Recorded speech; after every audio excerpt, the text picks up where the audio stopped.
I think a bigger concern is the labor shortage. I don't think there's anybody out there today that isn't struggling with attracting people to their organization. BusinessJournalDaily.com 3 Minutes With is brought to you by Farmers National Bank. I like a bank that's a pillar in my community.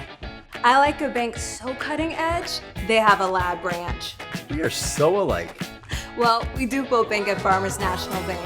Farmers. Stand strong. We remain very positive about what the outlook is for 2022. We have good visibility to the forward look at our business. We have enough of an ability to look at the supply chain to within our customer base to kind of know what their production rates are going to be.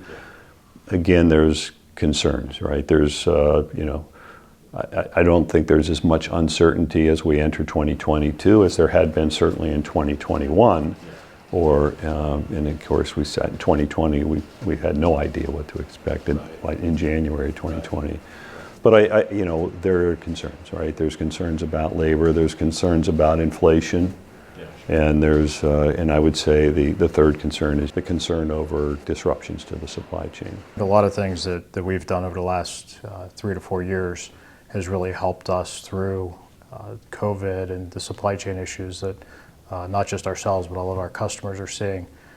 We have a very core group of vendors that we deal with, that we've built very strong relationships with over these years.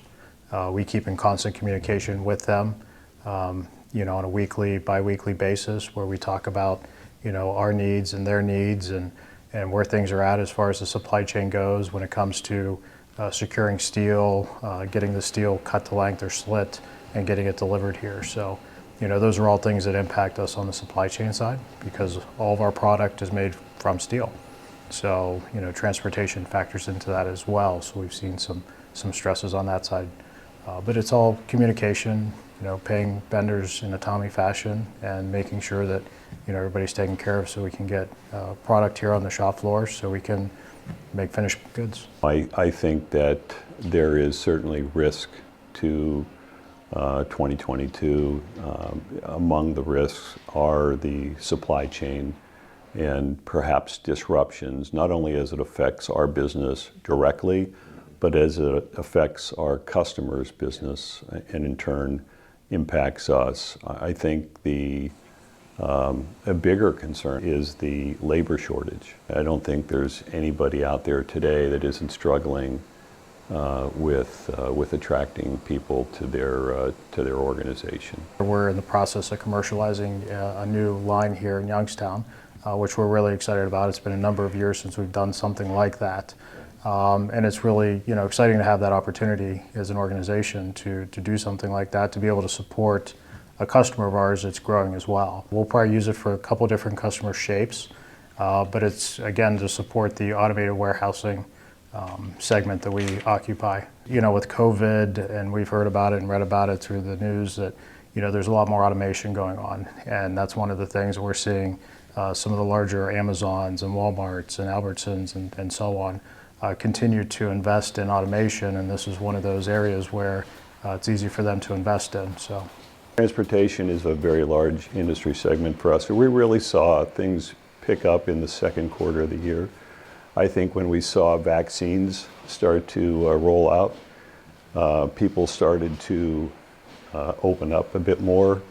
People became a little bit more optimistic about the future, and I think that was reflected in our activity. We have seen more recently a bit of a slowdown within the solar, and I think it's largely as a result of steel pricing.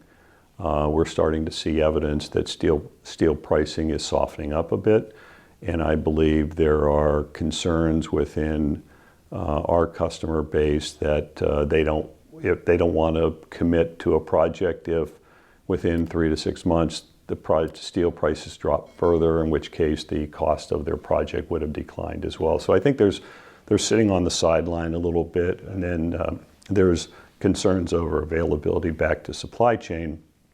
The photovoltaic cells that are deployed in the solar fields. Those are the availability of those and the cost associated with those is very tight right now.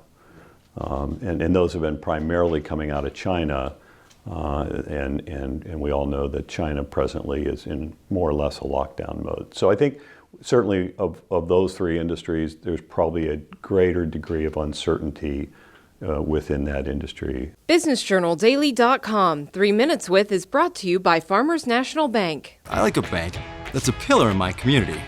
I like a bank so cutting edge, they have a lab branch. We are so alike.